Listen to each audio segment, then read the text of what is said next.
أشهد أن لا إله إلا الله تعظيما لشأنه وأشهد أن محمدا عبده ورسوله داعي إلى رضوانه اللهم صل وسلم على نبينا محمد وعلى آله وصحبه وإخوانه اللهم علمنا ما ينفعنا وانفعنا بما علمتنا وزدنا علما وعملا اللهم اهدنا لأحسن الأخلاق لا يهدي لأحسنها إلا أنت واصرف عنا سيئها لا يصرف عنا سيئها إلا أنت يا مقلب القلوب ثبت قلوبنا على دينك يا حي يا قيوم برحمتك نستغيث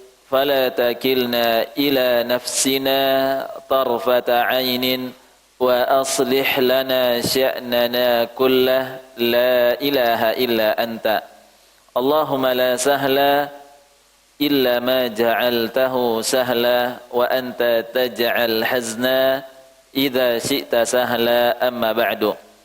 Kaum muslimin dan muslimah, hadirin dan hadirat, ikhwati fillah, jamaah Masjid Al-Hakim yang dirahmati Allah Subhanahu wa taala.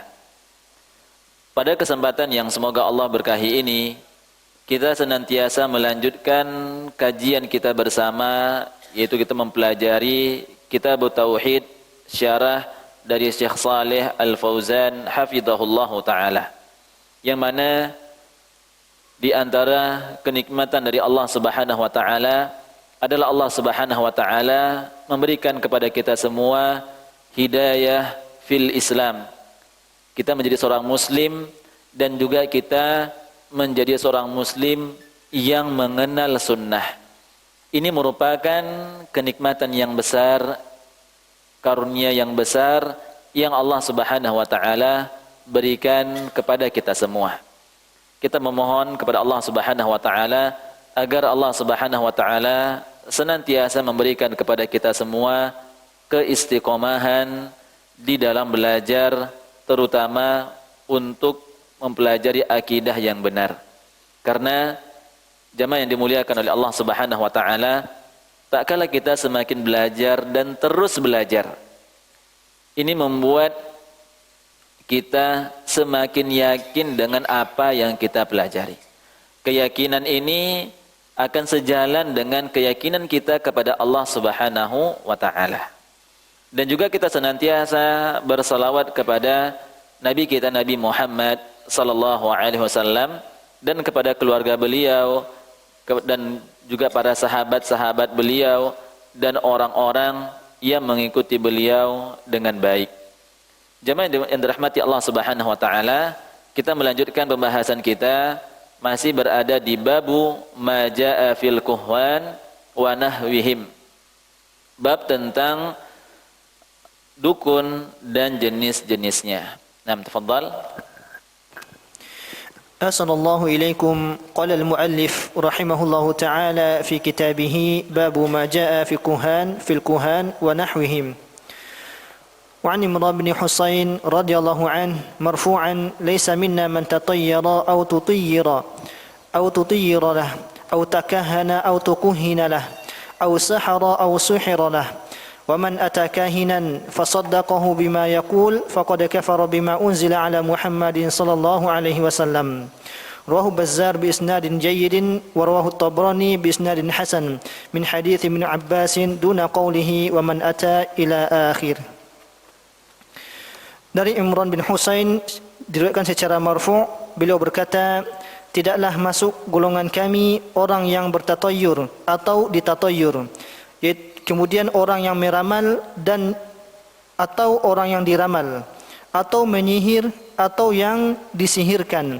Barang siapa yang mendatangi tukang ramal lalu membenarkan ucapan tukang ramal tersebut, sesungguhnya dia telah kafir terhadap agama yang diturunkan kepada Nabi Muhammad sallallahu alaihi wasallam. Diriwayatkan oleh Al-Bazzar dengan sanad yang jayyid, diriwayatkan pula oleh At-Tabrani dalam Awsat dengan sanad yang hasan dari Ibnu Abbas tanpa menyebutkan kalimat barang siapa yang mendatangi sampai akhirnya. Nah, kaum muslimin dan muslimat rahmati Allah Subhanahu wa taala, Rasulullah sallallahu alaihi wasallam bersabda, "Man ata 'arrafan fasaddaqahu bima yaqul faqad kafara bima unzila." Faqad kafara bima unzila ala Muhammadin.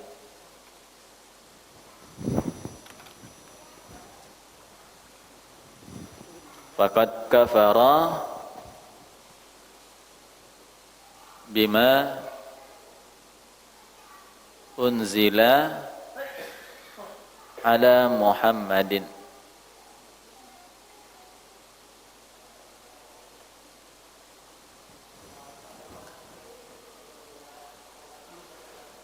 Sallallahu alaihi wasallam.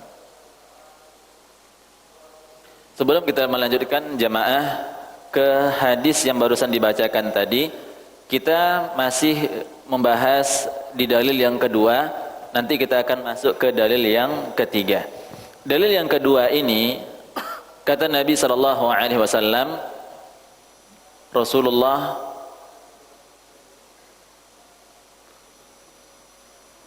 sallallahu alaihi wasallam bersabda, "Man ata 'arrafan," barang siapa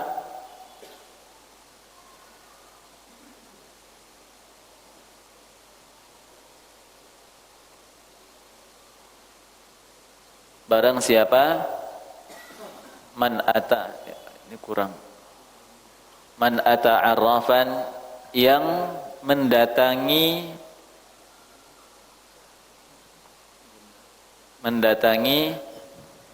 arrafan au kahinan, apakah itu dukun atau tukang ramal, terus apa lagi jemaah, atau ahlun nujum atau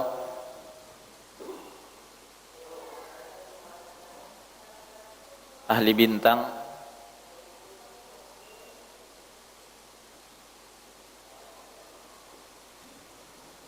atau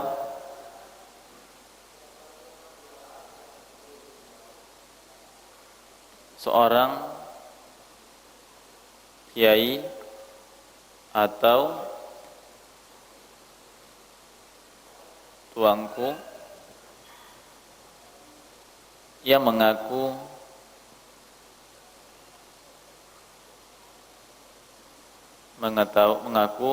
mengetahui perkara yang gaib.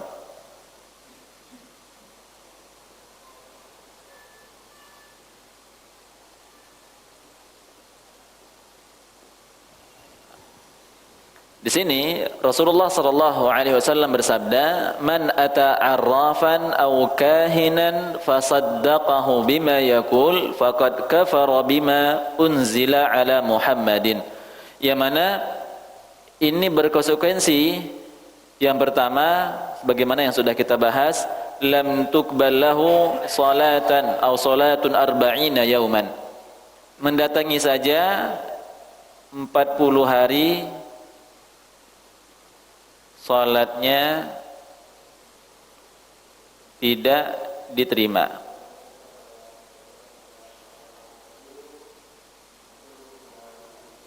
Yang kedua, dia telah kafir. Yang pertama, kalau dia hanya sekedar mendatangi saja.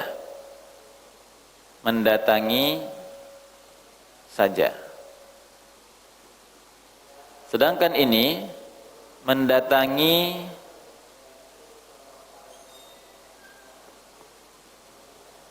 dan meyakini.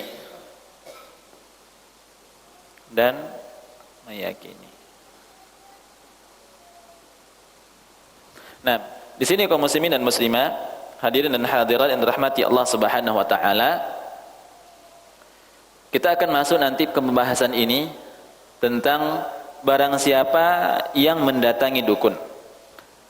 Sebagaimana yang sebelumnya sudah kita bahas, apa hukum dari mendatangi dukun?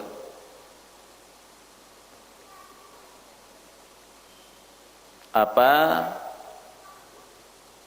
hukum mendatangi dukun?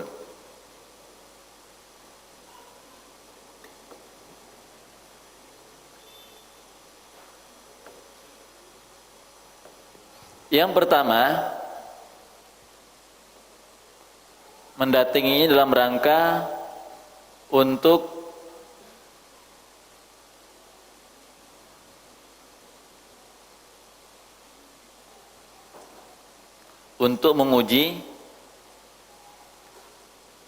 mengujinya, menguji dukun ini maksudnya jamaah ya, untuk mengujinya dan mengingkarinya.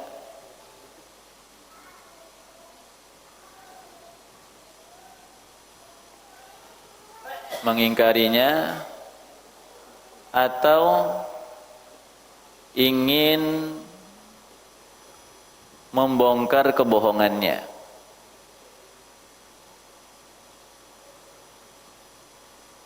Bongkar kedustaannya.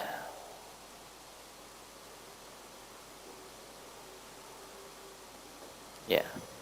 Jemaah dirahmati Allah Subhanahu wa taala, apa hukum mendatangi dukun? Kalau mendatangi dukun dalam rangka untuk mengujinya. Ini ada dukun yang terkenal kita datangi. Ini kan kata Nabi SAW, man ata'arrafan aw kahinan. Ya, barang siapa yang dia mendatangi dukun atau tukang ramal. Ya, sekarang kita mendatangi dukun dan tukang ramal ini yang pertama untuk mengujinya, lalu untuk mengingkarinya atau ingin membongkar kedustaannya. Maka yang seperti ini jemaah dirahmati Allah Subhanahu wa taala, hukumnya diperbolehkan ya. Jadi hukumnya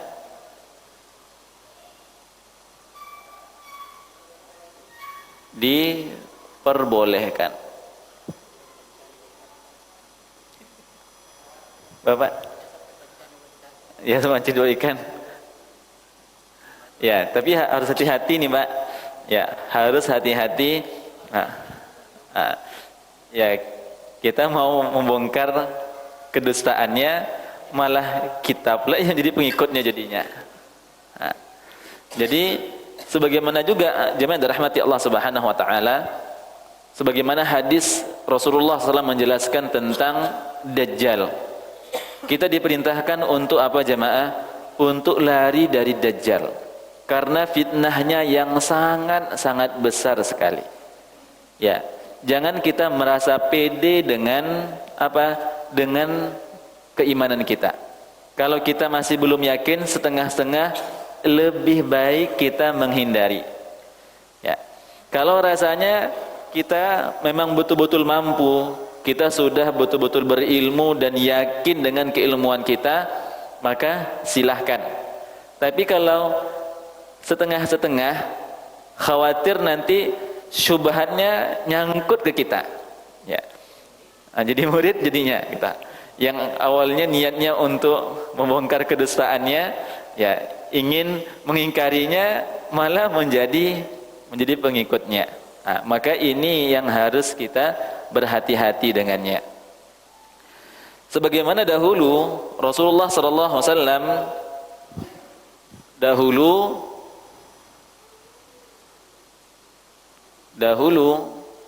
Rasulullah SAW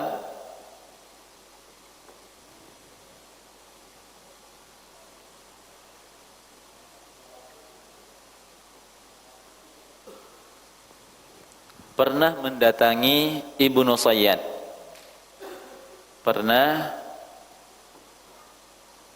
mendatangi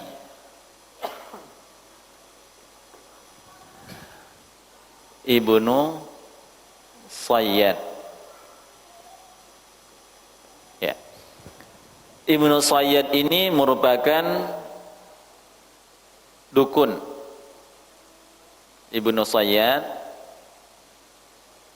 dia adalah dukun, dan bahkan para sahabat mengatakan ya dukun ini bahkan dikatakan sebagai dajjal. Jadi ada di antara para sahabat mengatakan bahwasannya Ibnu Sayyad ini adalah dajjal.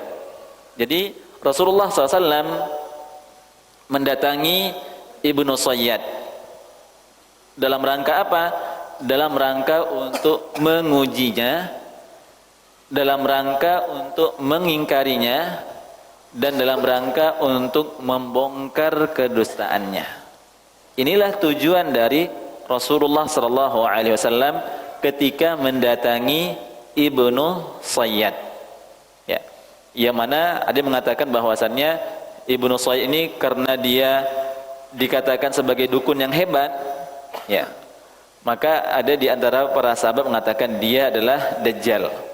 Ya, maka jamaah dirahmati Allah Subhanahu Wa Taala, kisahnya adalah Rasulullah SAW mendatangi Ibnu Sayyad ini.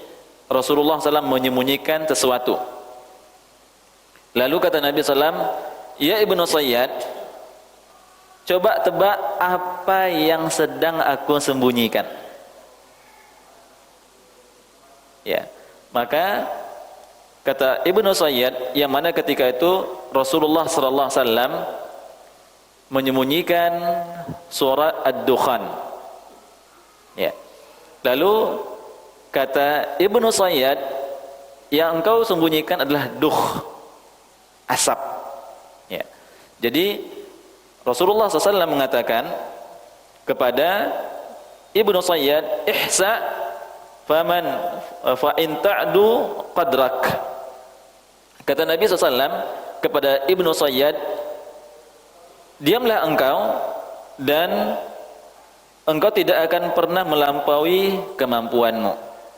Jadi Ibnu Sayyad ini memiliki dukun, memiliki kekuatan.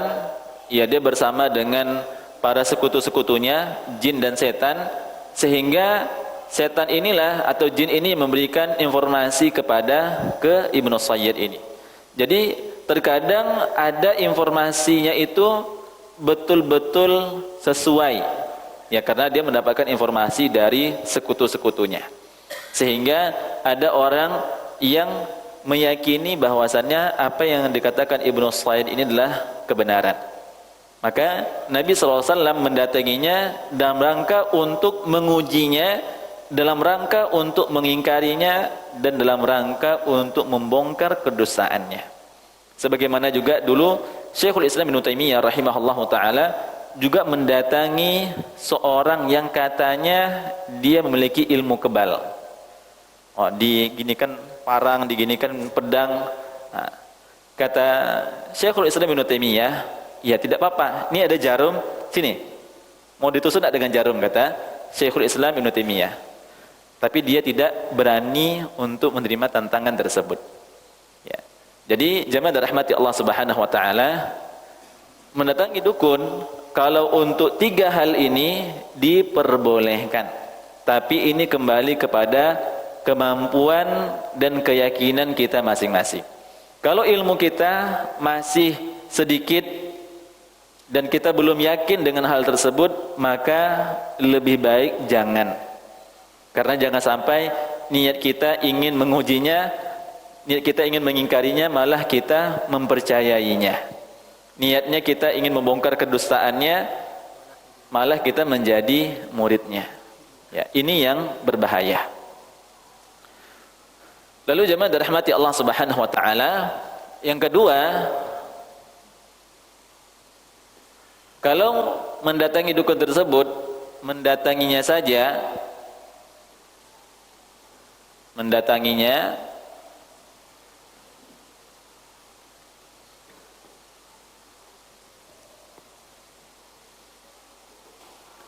maka 40 hari salatnya tidak diterima. Salatnya tidak diterima.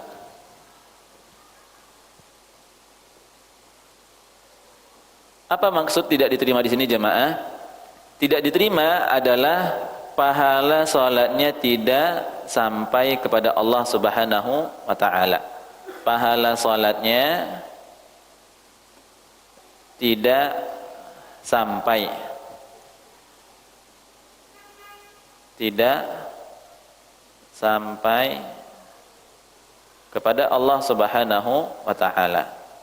Ya, bukan berarti kalau kita sudah mendatangi dukun terus kita tidak sholat selama 40 hari. Ya, bukan itu maksudnya. Artinya tetap kita mengerjakan sholat, tapi pahalanya tidak sampai kepada Allah Subhanahu wa ta'ala. Kalau sampai dia tidak sholat, dosanya akan 2 kali lipat. Ya, sudah tidak sholat, ditambah lagi 40 hari sholatnya tidak diterima. Ini ketika dia mendatanginya dengan apa jemaah?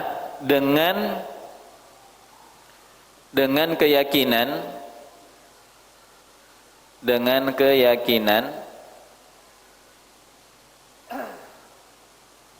bahwa dia itu dukun.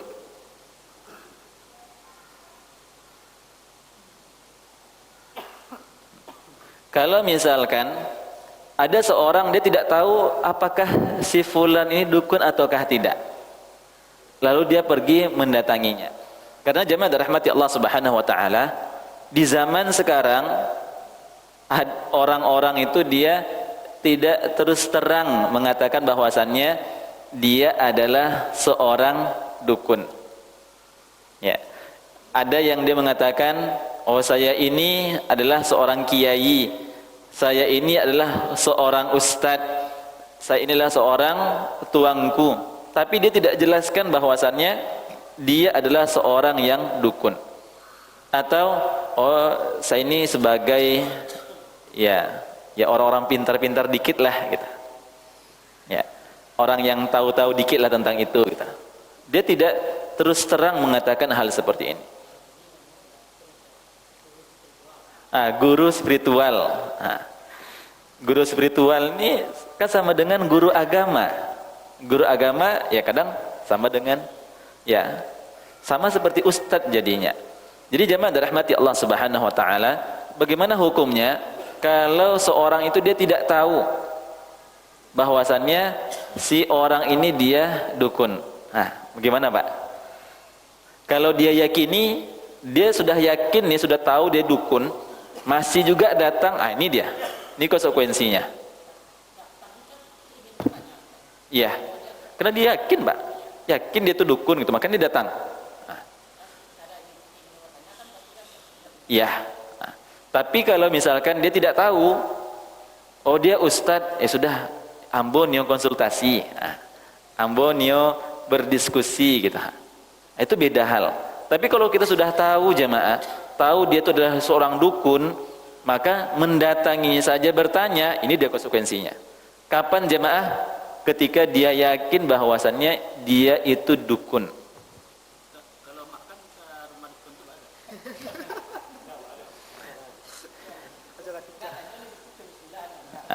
Ya, kalau makan di sana, kalau kita sudah tahu dia itu dukun, yang pertama hal seperti ini kan harus kita tahzir kan San? Kan Eri? Kalau sudah tahu dia dukun, kita tahzir. Kita berikan bahwasannya dia itu sudah dukun. Ya. Dan juga kalau kita tahu betul-betul apa yang dilakukan itu adalah dukun, kerjanya memang pure dukun, asli dukun, ya lebih baik tidak kita makan makanannya gitu.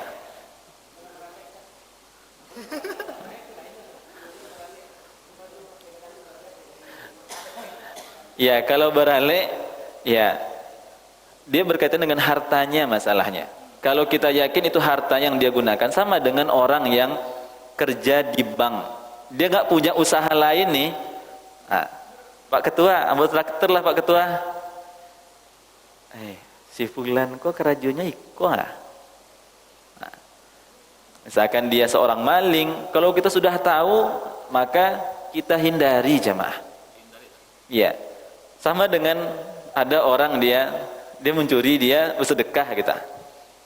Ada orang yang dia pengedar narkoba. Lalu dia traktirlah kawan-kawannya.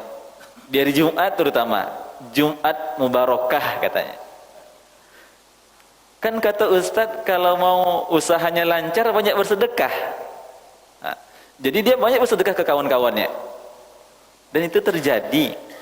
Nah, padahal itu jelas-jelas haram hukumnya kita. Kerjanya dia narkoba. Nah, hasil ada orang yang bertanya, "Ustadz, bagaimana hukumnya, Ustadz? Kami tahu dia tuh pengedar narkoba, Ustadz. Tapi kita dikasihnya duit terus kita.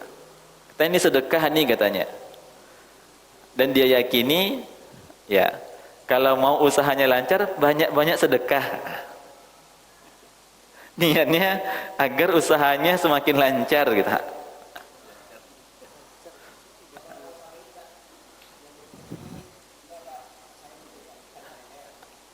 Kalau dia ada usaha lain, itu kan ikhtilat jadinya. Itu insya Allah bisa kita ambil kita. Kalau ada usaha yang lain, sama kalau misalkan dia bekerja di bank, tapi dia punya usaha yang lain, nah itu masih ada rukhsahnya. Tapi kalau pure betul-betul murni itu aja kerjanya, lebih baik jangan. Bapak?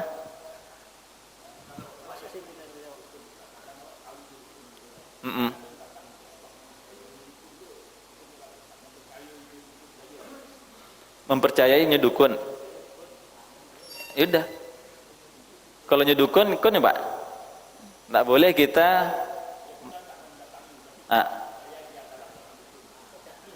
untuk hati-hati, nggak apa-apa Pak. Dan perlu kita sampaikan juga ke yang lain, ke masyarakat yang lain, bahwasannya si fulan kok dukun gitu. Nah, kita berikan peringatan, tahdir kepada yang lain. Dan juga memang hal yang seperti ini kalau sudah betul-betul dia menampakkan dengan terang-terangan, dan dia bahkan menyampaikan dengan terang-terangan, nah, maka yang seperti ini harus kita tahdir, harus kita berikan peringatan. Ya, jangan kita makan di tempat dia, jangan kita datangi dia, ya, agar dia tahu bahwasannya apa yang dilakukan ini adalah suatu dosa besar. Ya, jadi mendatangi saja berkonsekuensi 40 hari sholatnya tidak terima. Dengan catatan apa? Dengan keyakinan bahwasannya dia itu adalah dukun. Tapi kalau seandainya dia tidak tahu, kalau dia tidak tahu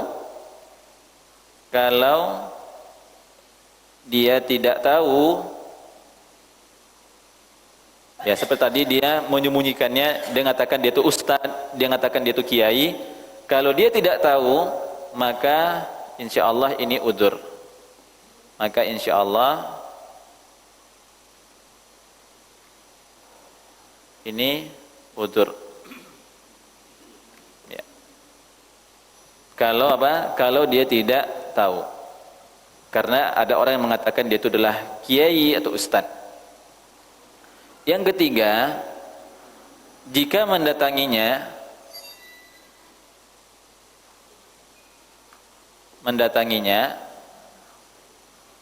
dan meyakininya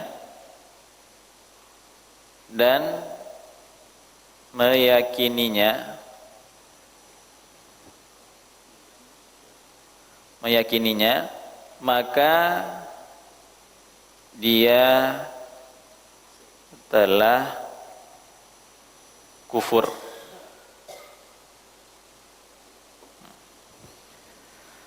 Dan di sini jemaah dirahmati Allah Subhanahu wa taala, para ulama menyebutkan ini ada 3 hal. Yang pertama, dia dihukumi sebagai murtad.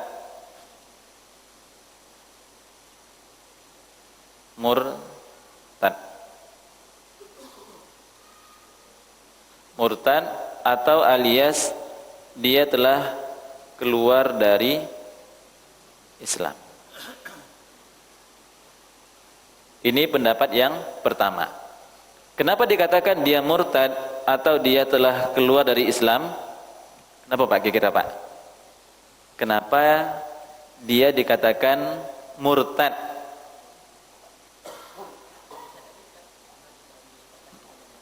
Ya, itu dia Pak.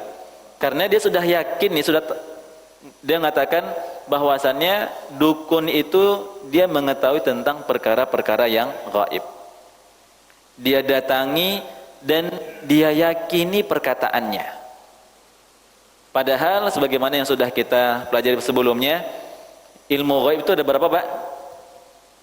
Ada dua. Ya, ilmu gaib mutlak dan nisbi. Ya, ilmu gaib mutlak pun dibagi dua. Ada yang betul-betul hanya Allah Subhanahu wa taala saja yang tahu, seperti kapan terjadinya hari kiamat, seperti ketika turunnya hujan, yang tahu detailnya, sedetail-detailnya berapa hujan yang turun tersebut yang dicurahkan, itu hanya Allah Subhanahu wa taala yang mengetahuinya. Dan di mana saja tempatnya hanya Allah Subhanahu wa taala yang mengetahuinya.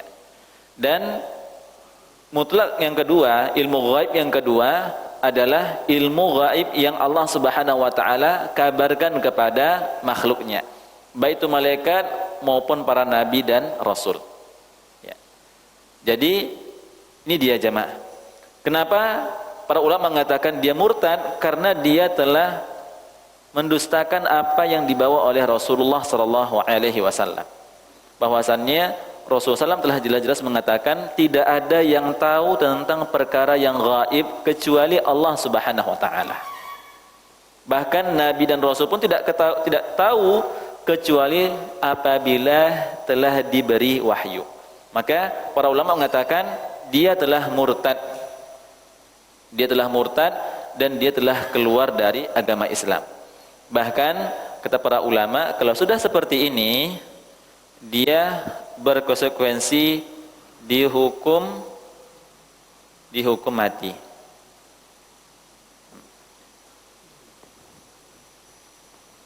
Yang kedua, ada yang mengatakan dia jatuh kepada syirik kecil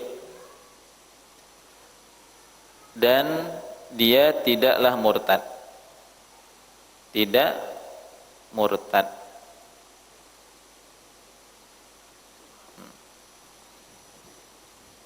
Kata para ulama yang mengatakan bahwasannya dia dihukumi sebagai syirik kecil. Apa dalilnya jamaah? Ini dia dalilnya. 40 hari sholatnya tidak diterima. Artinya apa? Kalau dia sudah murtad, sudah keluar, maka tentu lagi dia tidak diperintahkan untuk sholat. Nah, Nabi mengatakan barang siapa yang dia mendatangi dukun, maka tidak diterima sholatnya 40 hari. Ini menunjukkan bahwasannya dia telah jatuh dalam perkara yang besar, dosa besar, syirik kecil, tapi dia tidak murtad, tidak keluar dari agama Islam. Karena Nabi SAW mengatakan 40 hari sholatnya tidak diterima, artinya dia masih boleh untuk sholat. Kalau tidak, maka tentu dia tidak sholat, tidak perlu dikatakan dia sebagai sholat lagi, tidak diperintahkan untuk sholat. Yang ketiga, ada yang mengatakan ini merupakan kekufuran, kufur tapi tidak didetailkan,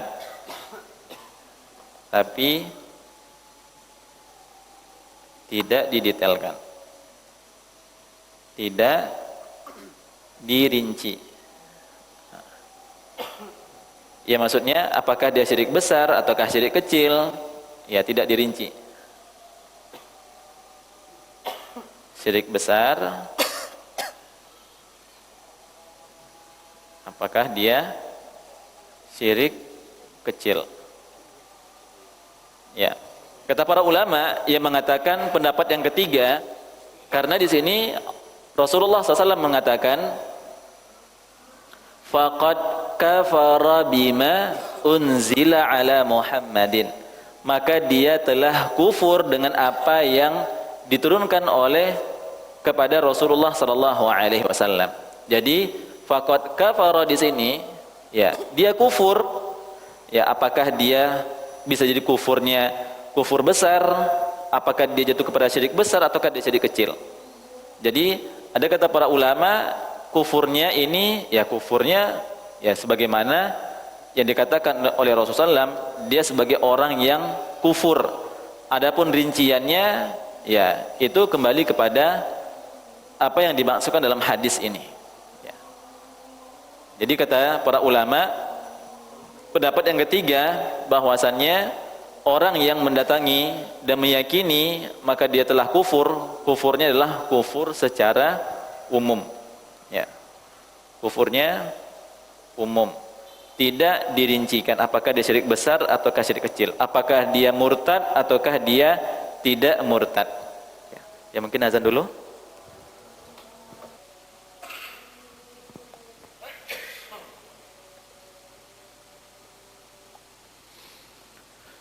Nah, kaum muslimin dan muslimat rahmati Allah Subhanahu wa taala, kita masuk ke dalil yang ketiga dari yang sudah dibacakan sebelumnya. Dalil yang ketiga ini ada tambahannya, yaitu dengan laisa minna. Laisa minna. Ya, jadi dalam hadis ini Rasulullah SAW menjelaskan bukan golongan kami, bukan golongan kami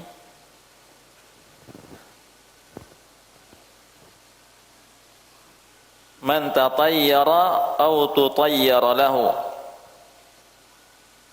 yang melakukan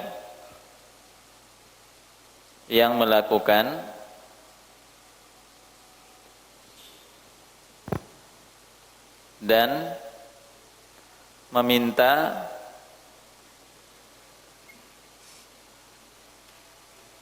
tatayyur.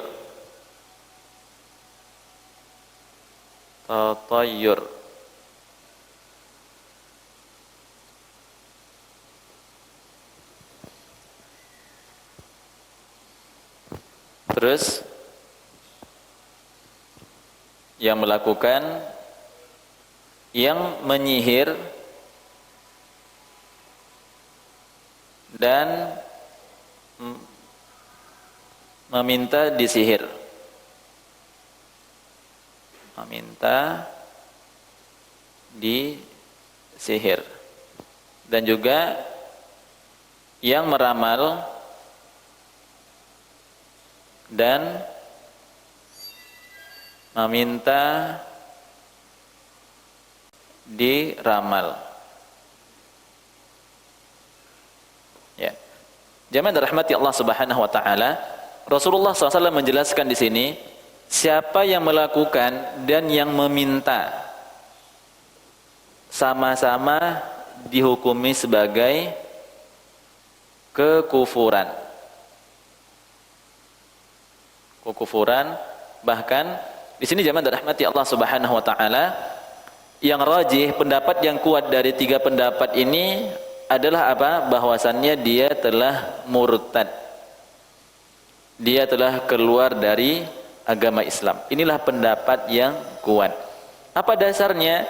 Dasarnya adalah hadis-hadis Nabi sallallahu alaihi wasallam yang sangat banyak yang menjelaskan tentang apa? Barang siapa yang dia betul-betul berkeyakinan bahwasannya si dukun ini dia mengetahui perkara-perkara yang gaib, maka dia telah murtad, maka dia telah keluar dari agama Islam. Inilah pendapat yang kuat, pendapat yang rajih, sebagaimana yang dikatakan oleh Syekh Ibnu Utsaimin, Syekh bin Baz, dan para fatwa di Arab Saudi. Mereka mengatakan bahwasannya orang mendatangi dukun dan mereka meyakini, maka dia telah murtad, telah keluar dari agama Islam. Ya. Jadi jamaah dirahmati Allah Subhanahu wa taala, maka dia telah melakukan syirik besar. Ya. Jadi jemaah rahmati Allah Subhanahu wa taala, kita harus berhati-hati bahwasannya yang melakukan dan yang meminta ini dihukumi dengan hukum yang sama. Artinya jemaah rahmati Allah Subhanahu wa taala, termasuk juga barang siapa yang dia berkeyakinan, dia yakini dan dia tidak ingkari jemaah. Dia yakini tapi dia tidak ingkari, maka dia sama jemaah. Dia telah kufur dan dia telah melakukan syirik besar. Jadi stop normalisasi jemaah. Normalisasi, oh ini adalah adat, oh ini adalah budaya, padahal itu merupakan kesyirikan. Kalau dia ridha, kalau dia senang dengan hal tersebut, tidak dia ingkari, ini dia jemaah. Ya silakan.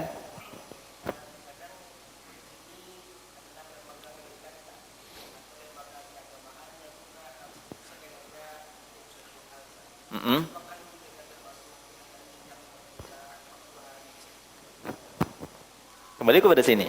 Tujuan kita kan bukan untuk menanyakan itu. Tujuan kita kan mendatanginya dalam urusan non ini. Ya, tidak mengapa. Ya, sama kalau kita memiliki hajah, kebutuhan yang lain di luar dari hal ini. Misalkan, Pak, nyet apa tuh yang tahunya kita? Di mana jalan ke Siko, Pak? Ya, menanyakan jalan, itu berarti tidak boleh kita nanyakan kabar. Pak, apa kabar Pak?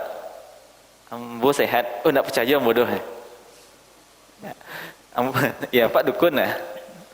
Kalau percaya ambo dosa ambo kok. Ya, silakan Pak. Bayi dalam kandungan, ya. Gaib.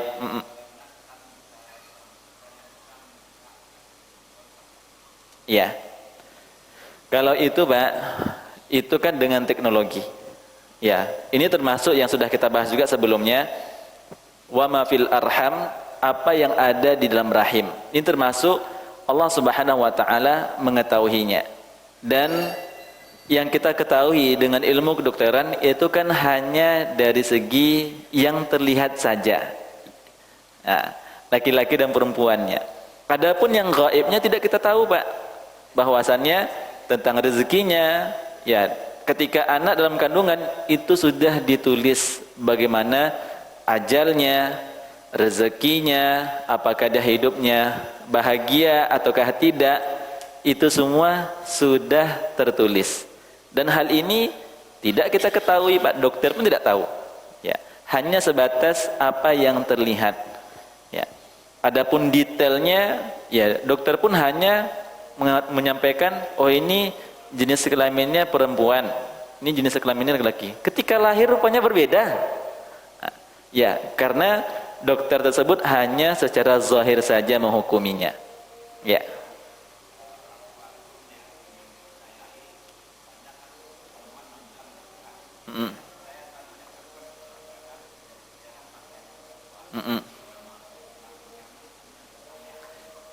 Iya.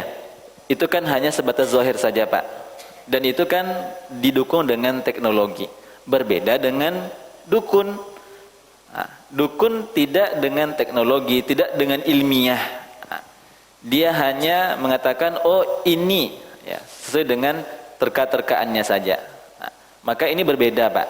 Kalau dokter tadi sama dengan penyakit, dokter dia memiliki ilmu tentang hal tersebut, ya kita percaya, tidak ada masalah. Tapi kalau dukun dia tidak, Pak. Karena dukun ini untuk mengetahui perkara-perkara yang gaib, dia harus meminta bantuan kepada jin dan setan. Ya. Maka orang yang mengatakan, "Oh, boleh kok." Maka kita harus berhati-hati perkataan orang-orang liberal yang mereka menormalisasikan bahwasannya, "Oh, enggak apa-apa ini kan budaya, ini kan adat." Ya. Ini harus dilestarikan. Intinya jamaah, kalau kita meyakini hal tersebut dan kita ridhai apa yang mereka lakukan, kita jatuh kepada ini dia, Pak. Ya. Maka jemaah dirahmati Allah Subhanahu wa taala, kalau kita sudah tahu bahwasannya apa yang dilakukan adalah kesyirikan, ya harus kita ingkari dengan seingkar-ingkarnya. Nah, karena menormalisasikan, mengiyakan, meridhai apa yang mereka lakukan. Oh, nggak apa-apa dukun itu, oh nggak apa-apa ini tukang ramal. Walaupun kita tidak mengerjakannya jemaah, hanya merelakannya saja, tetap dihukumi sebagai kekufuran, bahkan sama dengan syirik besar.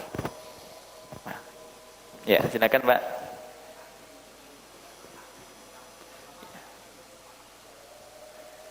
Ya, kalau ilmu perbintangan sekarang ini Pak, tergantung dulu ini untuknya apa. Karena bintang ini kan dia ada fungsinya. Allah Subhanahu wa taala menciptakan bintang itu apa kemarin fungsinya Pak?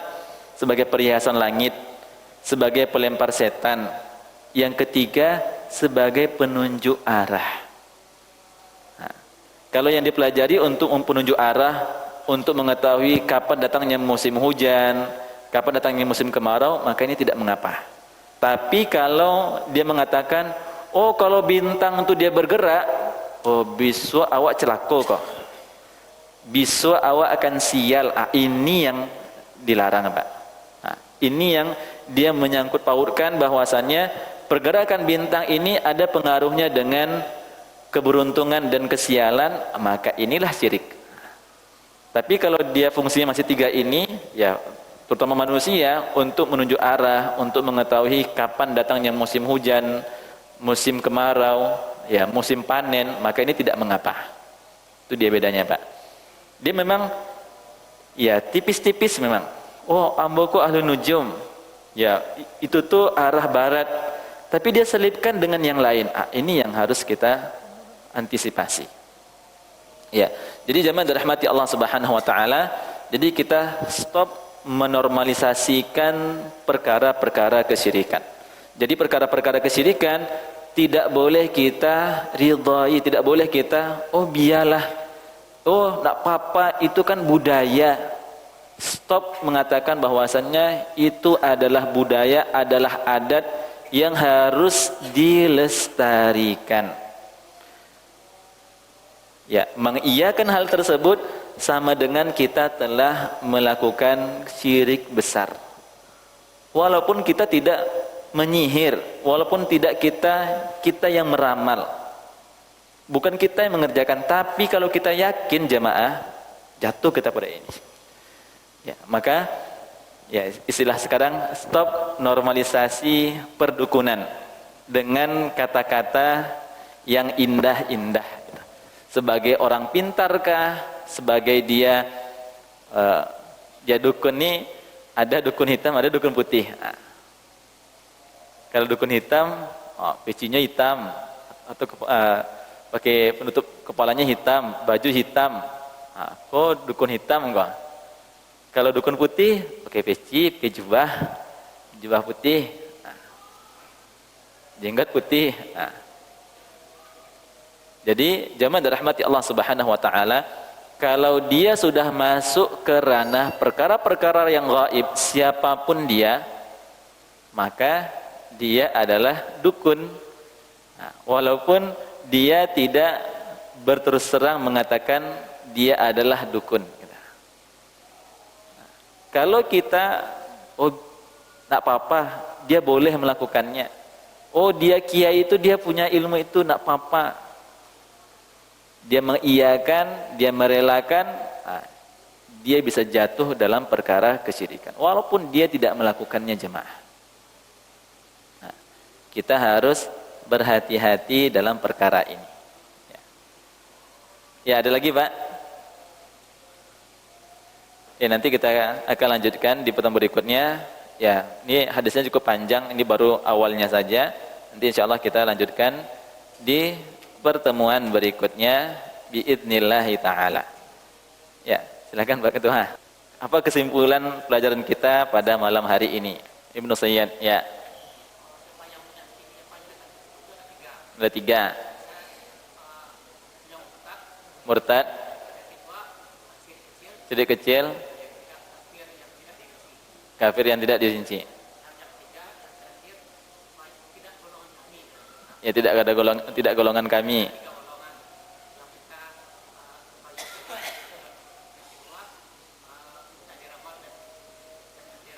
Diramalkan, tidak disihir, menyihir dan minta disihir. Ya insyaallah. Kalau berharap parfum, ya silakan Pak Ketua.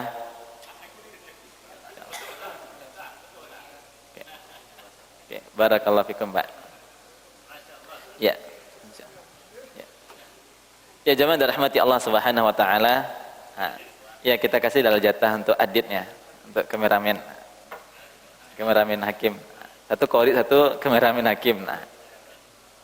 Ya. Jemaah dirahmati Allah Subhanahu wa taala, semoga Allah Subhanahu wa taala senantiasa memberkahi kita semua dan apa yang telah kita pelajari.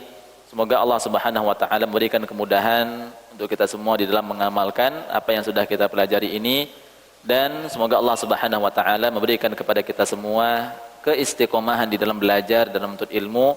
Dengan kita menuntut ilmu akan meningkatkan keimanan kita kepada Allah Subhanahu wa taala. Barakallahu fikum wa sallallahu ala nabiyyina Muhammadin wa ala alihi wa sahbihi ajma'in. Wassalamu alaikum warahmatullahi wabarakatuh.